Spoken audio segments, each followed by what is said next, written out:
Hello friends, स्वागत है आप सभी का आपके अपने यूट्यूब चैनल ग्लोबल परीक्षा पर। आज से हम स्टार्ट कर रहे हैं स्टैटिक जीके। आप जानते हैं, देखिए स्टैटिक जीके का परीक्षा में कितना बड़ा रोल होता है। और ये जो हमारी सीरीज चलेगी स्टैटिक जीके की, ये उन सभी आगामी परीक्षाओं के लिए महत्वपूर्ण होगी जिसमें जीके जीएस अच्छा खासा पूछा जाता है। देखिए यूपी पुलिस की, आप जानते हैं यूपी पुलिस की परीक्षा है। इसमें यूपी एसआई की भी परीक्षा आने वाली है और यूपी लेखपाल और अन्य सभी परीक्षाएं जिसमें जीके जीएस पूछा जाता है, उन सभी के लिए ये वीडियो बहुत ही महत्वपूर्ण है। हम जो यहाँ पर स्टैटिक जीके पढ़ेंगे वो करंट अफेयर से रिलेटेड करके पढ़ेंगे। यानी जैसे आज हम पढ़ने वाले हैं वर्ल्ड हेरिटेज साइट्स, भारत में जो यूनेस्को स्थल हैं, तो वो वर्तमान में अब तक उनकी संख्या कितनी हो गई है, तो करंट से मिलाते हुए हम उन चीजों को पढ़ेंगे। तो आइए शुरू करते हैं बिना देरी के दोस्तों। वेलकम टू ग्लोबल परीक्षा। तो आज का जो हमारा टॉपिक है, आज की जो वीडियो हम बनाने जा रहे हैं वो है world heritage sites in India के ऊपर। सही है। तो देखिए वर्ल्ड हेरिटेज साइट्स यानी विश्व विरासत स्थल जो ये नामित करता है वो करता है यूनेस्को। यूनेस्को नामित करता है। तो सबसे पहले प्रश्न तो यही बनता है कि यूनेस्को की फुल फॉर्म बताइए। तो यूनेस्को की फुल फॉर्म होती है यूनाइटेड नेशंस एजुकेशनल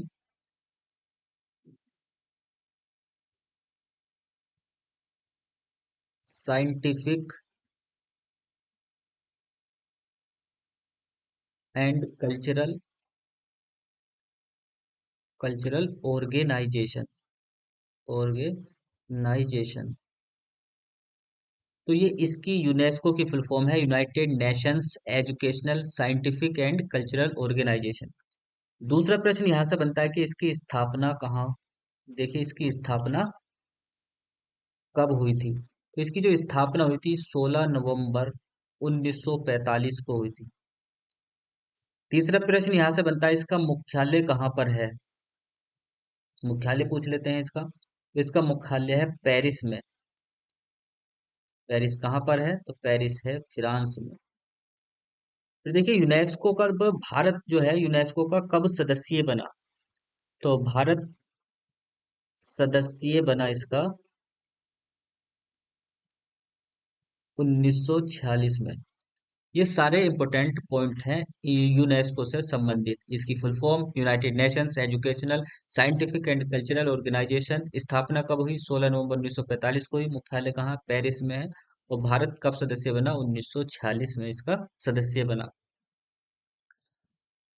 अब ये कुछ साइटों को वर्ल्ड हेरिटेज साइट्स के रूप में नामित करता है। तो भारत में अब तक यूनेस्को द्वारा जो मान्यता प्राप्त स्थल हैं उनकी संख्या है दोस्तों 44। तो यहाँ पर लिख लेंगे यूनेस्को द्वारा,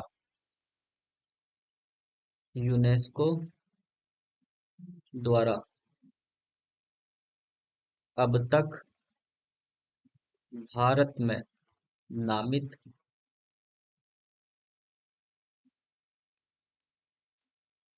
विश्व विरासत स्थल कितने हो गए, ये हो गए हैं 44। तो 44वां कौन सा है। देखिए जब 43वां बना था तो वो अनेक परीक्षाओं में पूछा गया था। तो अब 44वां बना है।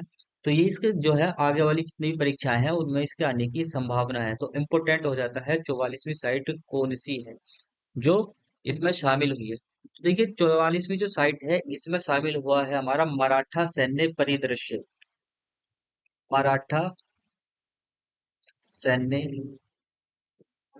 परिदृश्य। Maratha military landscape. सही है। और ये जो मराठा सैन्य परिदृश्य है ये 12 किलों का समूह है। इसमें कितने किले हैं, 12 किले हैं। जिसमें से देखिए 11 तो हैं महाराष्ट्र में, 11 है महाराष्ट्र में और एक किला है तमिलनाडु में। तमिलनाडु में। तो 12 किलो का समूह है मराठा सैन्य परिदृश्य। यानी मराठा साम्राज्य में जो सैन्य से संबंधित किले हैं 12। उन्हें अभी हाल ही में दोस्तों 44वां भारतीय विश्व विरासत जो यूनेस्को द्वारा शामिल किया जाता है वर्ल्ड हेरिटेज साइट, उसमें वो भारत का 44वीं साइट बन गई है। कब? तो ये बनी है जुलाई 2025 में। जुलाई 2025 में बनी है। तो हम याद रखेंगे इसको। तो अब टोटल कितने वर्ल्ड हेरिटेज साइट हो गए इंडिया में? 44, यानी 44 शामिल हो गए। देखिए 44 में अगर हम बात करें, 44 में तो इसमें 36 जो है, 36 साइट्स वो हैं सांस्कृतिक स्थल। सांस्कृतिक स्थल, कल्चरल, सही है। 36 यानी 36। और जो 7 हैं वो है प्राकृतिक स्थल। प्राकृतिक स्थल। और एक है मिश्रित। मिश्रित। तो एक है, एक को पूछ सकता है कौन सी है, तो ये है कंचनजंगा। कंचनजंगा राष्ट्रीय उद्यान। कंचनजंगा राष्ट्रीय उद्यान कहाँ का है? सिक्किम में है ये, ठीक। एक मात्र मिश्रित वर्ल्ड हेरिटेज साइट है कंचनजंगा राष्ट्रीय उद्यान, दो सिक्किम में है। All right. इसके बाद देखिए हम बात करेंगे जो पहले, सबसे पहले कौन कौन सी साइट्स को भारत में शामिल किया गया था। तो भारत के यूनेस्को स्थल हम पढ़ रहे हैं यहाँ पर। भारत के यूनेस्को स्थल, तो सबसे पहले की हम बात करें तो सबसे पहले शामिल किया गया था, देखिए आगरा का किला। आगरा का किला कहाँ पर है? तो आगरा में है। आगरा कहाँ पर है? यूपी में। इसका निर्माण किसके द्वारा किया गया था? तो निर्माण देखिए अकबर के द्वारा। All right. इसमें जो है देखिए एक जहांगीर महल है। जहांगीर महल है और खास महल है इसके अंदर, आगरे के किले में। अच्छा, कब शामिल किया गया था? तो 1983 में, 1983 में इसको वर्ल्ड हेरिटेज साइट्स के रूप में शामिल किया गया था। और ये भारत में ऐसा शामिल होने वाला पहला, यानी भारत का पहला, भारत का पहला यूनेस्को स्थल बना। यूनेस्को स्थल बना। तो इम्पोर्टेंट है अपने आप में। हमने पहला पढ़ लिया। दूसरा भी 1983 में बना था। कौन सा है? तो दूसरा है ताजमहल। ताजमहल कहाँ पर है? आगरा, यूपी। कब शामिल हुआ इसमें? तो 1983 में शामिल हुआ। किसके द्वारा बनाया गया था? निर्माण की अगर बात करें तो ये शाहजहां के द्वारा बनाया गया था। शाहजहां, शाहजहां जो मुगल बादशाह, उनके द्वारा ये बनाया गया था ताजमहल, ठीक। 1983 में, इसकी डेट याद रखेंगे। दूसरा विश्व विरासत स्थल है, 1983 में इसको शामिल किया गया। इसके वास्तुकार पूछ लेता है प्रश्न में। वास्तुकार यानी जो इसके आर्किटेक्ट हैं वो कौन है, तो इस तरह से प्रश्न बनता है। उस्ताद अहमद लाहौरी। उस्ताद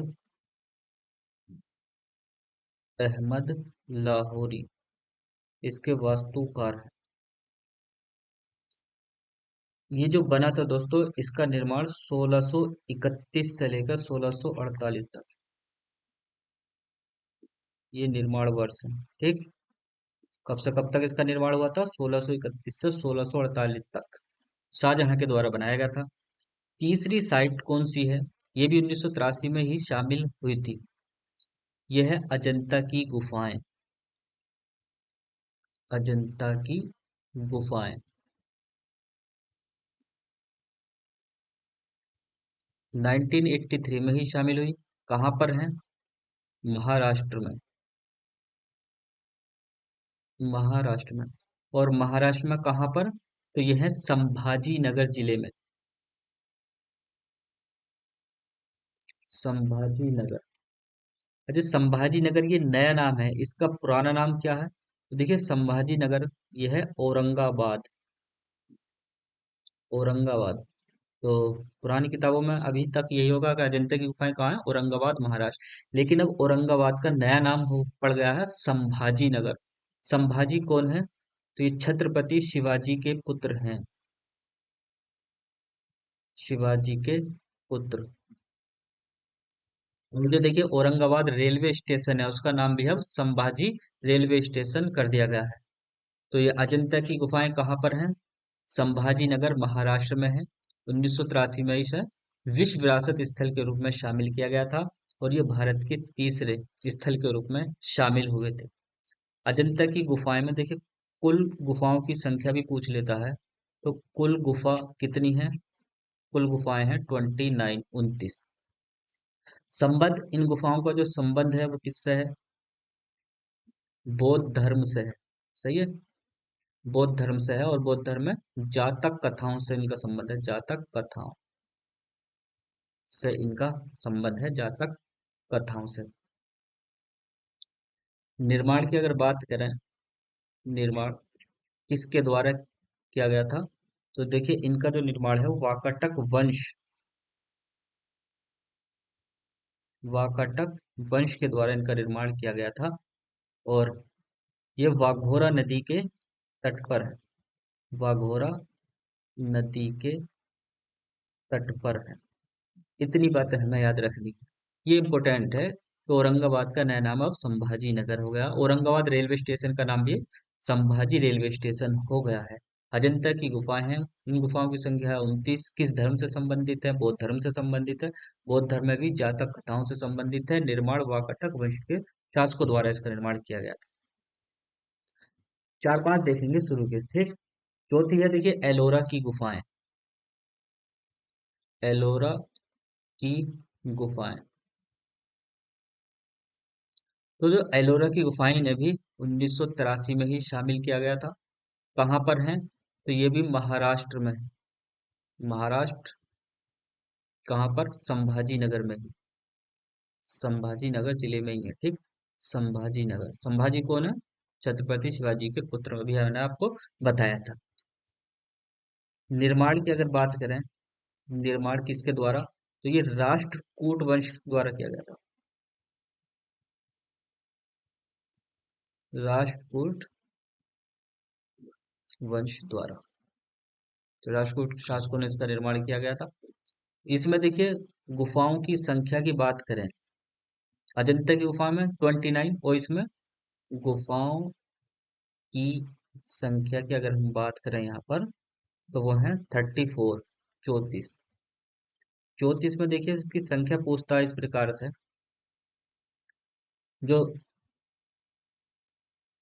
बौद्ध धर्म की हैं उनकी संख्या है 1 से लेकर 12 तक। इसके बाद हिंदू धर्म से संबंधित जो गुफाएं हैं वो 13 से लेकर 29 तक हैं। और इसके बाद जैन धर्म की गुफाएं हैं 30 से लेकर 34 तक। तो इनकी संख्या कितनी है? 12 है। और हिंदू धर्म से संबंधित जो गुफाओं की संख्या है वो है 17। और जैन धर्म से संबंधित 5। तो एक प्रश्न अभी मैंने देखा था पीछे कि देखिए एलोरा की गुफाओं में निम्नलिखित में से कौन सा धर्म शामिल नहीं है या किस धर्म से संबंधित नहीं है। तो उसमें सिख भी ऑप्शन में दे रखा था, जो उसका सही आंसर है। ये बौद्ध धर्म से संबंधित है, हिंदू धर्म से संबंधित है, जैन धर्म से संबंधित है। गुफाओं की संख्या है 34, 34 है, ठीक।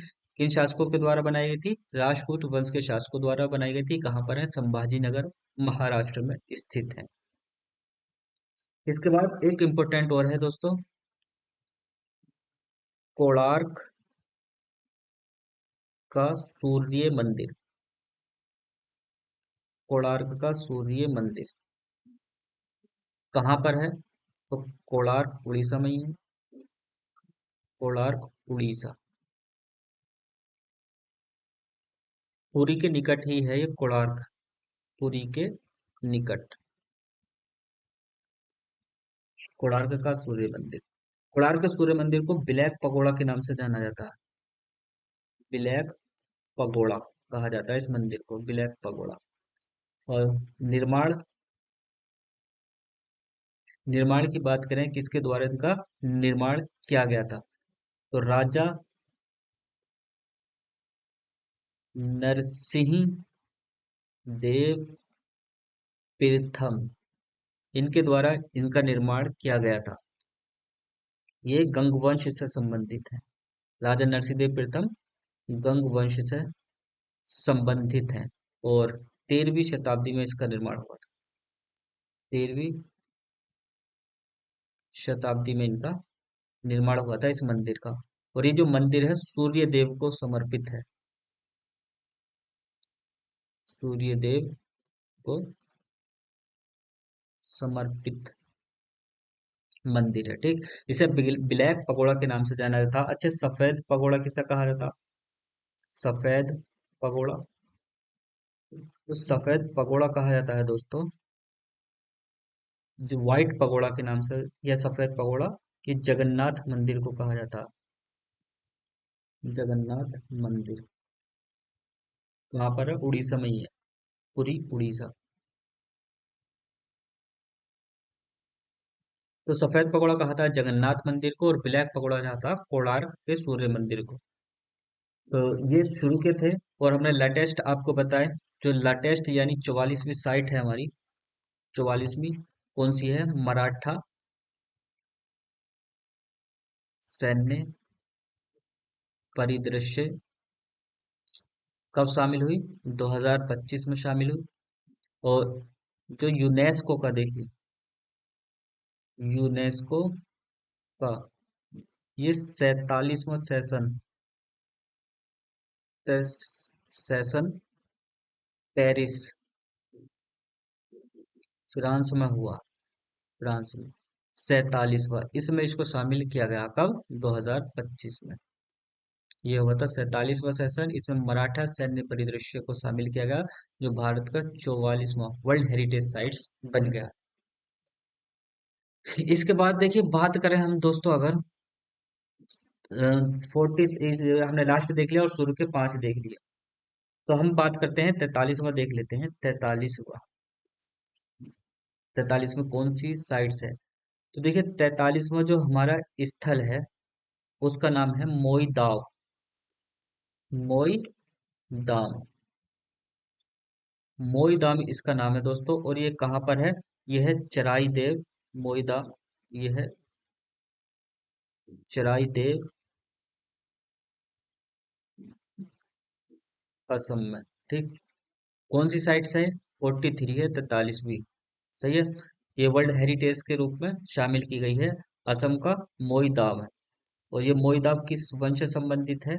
ये अहोम राजवंश से संबंधित है। अहोम राजवंश से संबंधित है। इसका अर्थ की अगर हम बात करें, अर्थ, मोई दाम का अर्थ क्या होता है? तो यह है आत्मा का घर।